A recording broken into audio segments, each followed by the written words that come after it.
For 2017, I'm most excited about getting to spend more time on the Mojo Geometron from Nikolai. I'm going to be riding the long version of the Geometron, which has a wheelbase of 1278mm and a reach of 485. It has a super slack head angle of 62.5 degrees and a super steep seat angle of 77 degrees. It's going to be a lot longer than the normal bikes I ride, so I can't wait to spend more time on it. I've made no secret of the fact that I'm quite a big fan of Plus tyres, but none of the tyres currently on the market are really aggressive enough for kind of muddy conditions. However, Maxxis should be bringing out the Minion, DHF and DHR2 in 2.8 sizes, and hopefully I'll be getting some of those at the start of next year, and I'm quite excited to see how they perform. The new bit of tech that I'm most excited to see for 2017 has got to be Fox's live valve system. We've only seen prototype stuff of it so far, but it looks like a really interesting direction for suspension design to take. Basically, it's got a sensor on your fork and a sensor on the rear shock, and unlike loads of other systems in the market, these actually work in real time, so your fork will actually adapt its damping settings to the terrain that it's riding, and the same goes for the rear shock. It's a much more advanced system than anything else out there, and I'm really keen to give it a go. One of the bikes I'm really looking forward to riding in 2017 is the brand new Liv Hail. With the tagline "Hail to the Queen," it's an aggressive trail bike designed for women riding the Enduro World Series next year. Now, one of the reasons it's an interesting bike is it's the first fully women-specific bike with this kind of travel at this kind of level, pitched at that kind of rider. Liv are one of the few companies to produce truly women-specific bikes.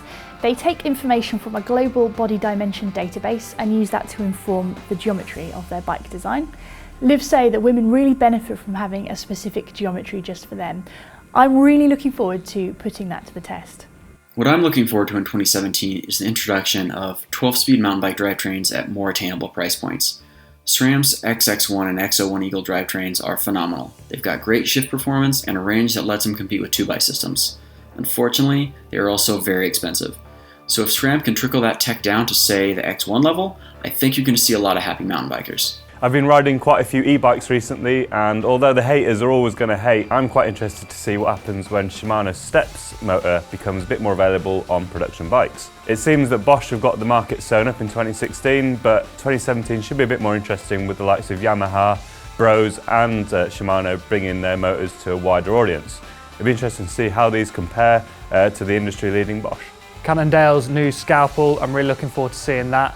For a cross-country race bike, it's fairly long, it's fairly slack, so with a bit of luck it's going to bridge the gap between a trail bike and a race bike. So one day you'll be able to ride at the trail centre, have fun, the next day you'll be able to thrash it on a racetrack. I'm very lucky because I'm getting one of these as my new long-term bike, so I'll be sure to put it through its paces in 2017.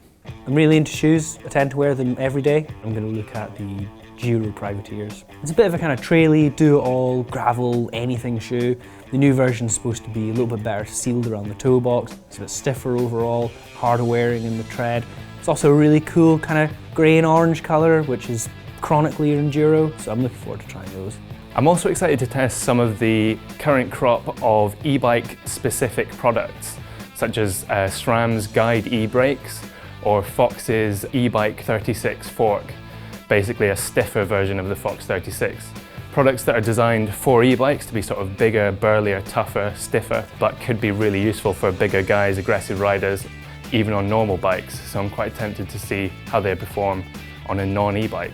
Long travel 29ers is what I'm excited about for 2017. So my long-term bike for next year is a specialised Enduro 29er. As someone who's always been more into the kind of steeper, harder, jumpier kind of tracks, 29ers never really appealed to me, but now they've got new geometry. They're really kind of competing with 650B bikes for being fast and fun as well.